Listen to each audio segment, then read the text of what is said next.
Yo, what's up mga tropa pips? Welcome back to my vlog at magandang araw po sa inyong lahat. Nako, etong si Mayora Janice Degamo ay nagpunta po sa Bayawan. Nako, meron na namang magiinit ang bumbunan at meron na namang mamumula sa ines, buwiset at galit. Dahil iniisip na naman niya ay meron na namang gagawing pangangampanya o gagawing kung ano man na labag sa kanya etong si Mayora Janice doon sa Bayawan. Malaya si Mayora Janice na makapaggala-gala sa mga lugar sa Negros Oriental. 'Di ba? Malaya siyang pumunta kahit saan niya gusto, hindi katulad ni Arnie Tevez na hindi na yata makakapasyal dito sa Pilipinas. Itong si Mayora Janice, meron po siyang mga mahalagang statement o pahayag doon sa Bayawan. Mamaya po mapapanood nyo. Ngayon po, meron po kasi tayong mga nagko-comment sa atin na si Mayora Janice daw po ay nangangampanya na. Wala namang masama, wala namang problema kung si Mayora Janice ay nangangampanya. 'Di ba? Pero syempre, wala pa namang eleksyon bakit mangangampanya? Yun lang ang tanong, 'di ba? Mangangampanya ba? Wala pa ngang kampanyahan. Hindi pa nga tayo pumapasok man lang sa panahon ng ano ba tawag doon, yung pagre-register para makaboto.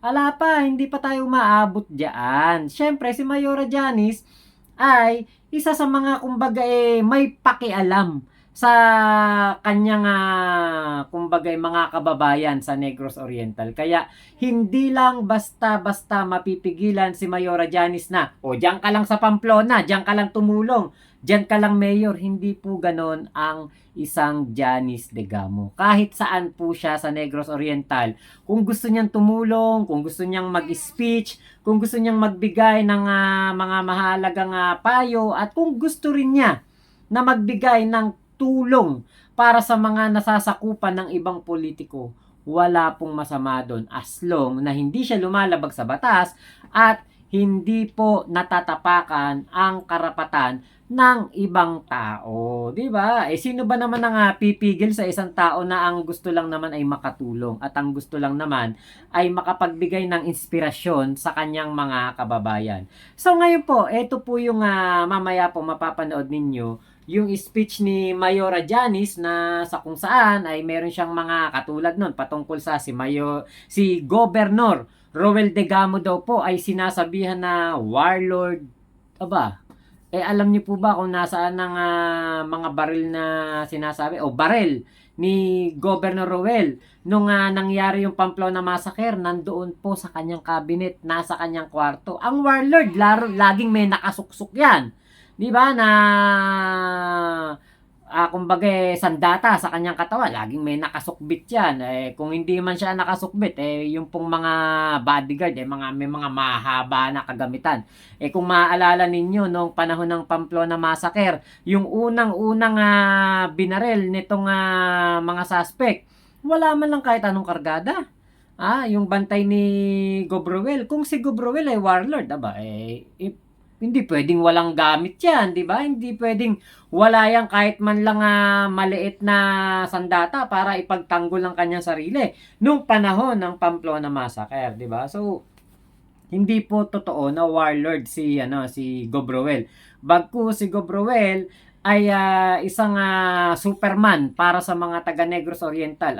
Biruin nyo, Lunes hanggang Biyernes nagtatrabaho sa kanyang opisina sa Kapitolyo. Pumang-anim pa na araw, Sabado.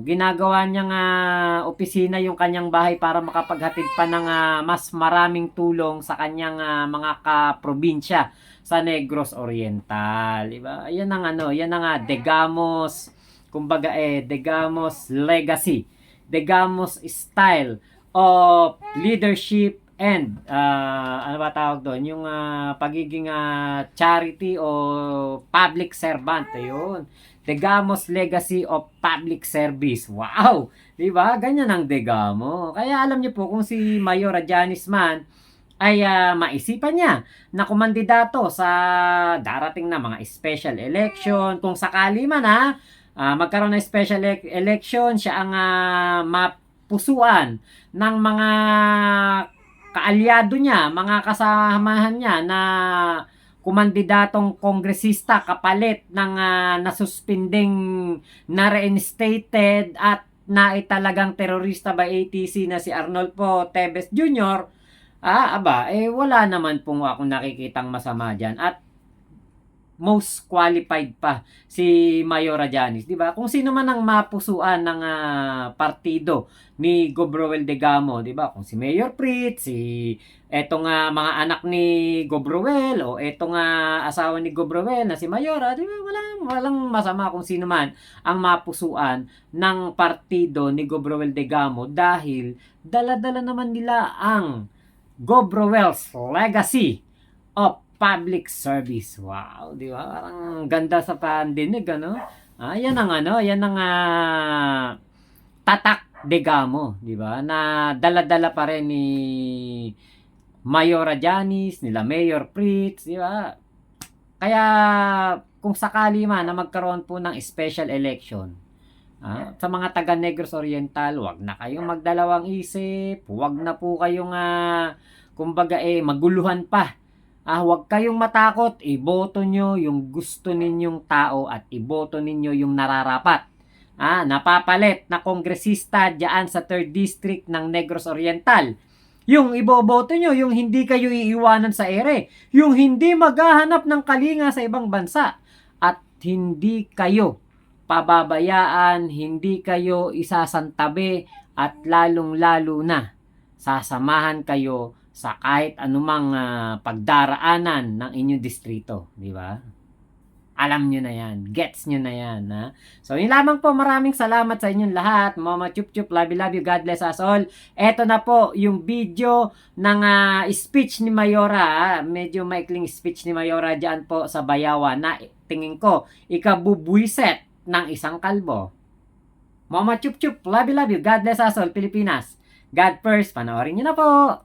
Told na mapoy dili barangay official okay ra po ko nga nakapaminaw sad sila nato tingali layhan silang makadungog pud og update kumusta ta unsa na atong mga gipang kumusta na dito sa Manila, pero so far we have a very good report no sa dagan sa national level unya nangindahay jud ta nga the peacekeeping office of the province will match the effort of the national government. Mao na atong pangindahay, kinahanglang mag-match. Kay dito, we are winning in the legal side, no? Dapat diri, we are winning also on the ground. In the sense na, dapat ang ilang mga ang ilang mga private art groups, inudon jud hand down. Kay kana may manguan, kana may manghasik, ug dili na makorek. So, so far, maunay akong maistorya ra gyud karong hapuna. Unya, just like how it was when we were in Bakong, atong tawagon by barangay. Unya, ari ra pud ta mo hangyo ra tag area diri nga ang atong istoryahon katong atong mga managan o as barangay officials for Bayawan City. Now, I was also told na ay mga grupo nga kana bang duha or tulo ka contender ma'am no na in one barangay magistorya pud gihapon ta, give us time kay atong i-assess ug unsaon nato pwede man tang mag-istorya pud ang isig ka managsilingan, and let's try to look for win-win solution. Labi na gyud kay samot na no kung incumbent ang atong atbang sa amo ng experience iwa pa man nahitabo namo. Pero kung makakita galing na sila sa inyong yuta, gapangamay, gwapo kaayo, layhan nilang paliton. Sa presyo nga sila'y mo ingon. Sa adlaw kung anus anila layhang bayaran, layhan mo. You will not like that. And you will not want that to happen to you. Nainisulti na ako di lang ako i-mention ang ngalan kay murag nakakita ko niya diri ganiha. Naingon siya, ma'am, nihangyo may o road repair sa ilaha. I brought along with me my daughters, and they are pretty, beautiful ladies. Ningon siya, ang among gihangyo road repair. Paglingkod namo dito giingnan man mi nga pwede naman ang imong anak sir ug di mo eskwela. Guwapa man na. Ug musugot ka nga si Kuan ang mupa-eskwela niya. They want to turn our women to whores. Layhan silang gamong puta atong mga anak. Layhan ta? Dili ta. Dili ta layhan anak. And is that not worth fighting for? Di ba na angay barukan? These are things we have to fight for. Because these are the wrong things. Sayop pa ning mga butangan. Ako, kabalo yun doon mo. Ko, nga kabalo mo. Pag-click mo dito sa internet, to ay mga bayi nga naghubo. Hinay-hinay og tangtang ng bra, makita ng mga... Pero kabalo mo na, story ana. Gahilak ng inahan ni Adto sa amo, ni iskapo iyang anak. Ngano ban? Wala na yun nireklamo kay mahadlok pat yun. Pero ni iskapo iyahang anak. Kabalo tatangan og kinsay ga negosyo ana diri sa atoa. Nya layhan ta, dili ba ni mga butang nga angay barugan? These are things worth fighting for. Usahay baya maka-discourage, makaluya. Daghan po pong mga pangutanas Ginoo nga usahay. Ngayon po ko makalibog po ka usahay, Lord. Pero mutuo ko nga hangtod na atay kinabuhi. Unya, gigiyahan ta sa unsay insakto, tinuod ug matarong. Dili gyud ta masayop sa atong barugan. Kana naana sa grupo ni Governor. Namatay na lang ang akong bana nga kahibalog yung ko nga kaning mga laki usahay ug magtapok, maghunit og pusil, ana no, magkwantuan na sila. Pero kabalo mo, sa last hour asa nako nakit-an ang pusil ni Ruel? Tuas aparador. Wala sa gawas. Ngano man, mao nang masuko jud ko og ilang ingnon, warlord, warlord. Ang pusil sa akong bana naa sa aparador ug warlord pa na gabandira ng pusil diha sa gawas. Naa may mga warlord, ngano galisod man tagdakop ana nilang tinuod ng warlord. Mao nang kinahanglan, we have to remove them from power. You don't have to give them power, kay the power will be abused.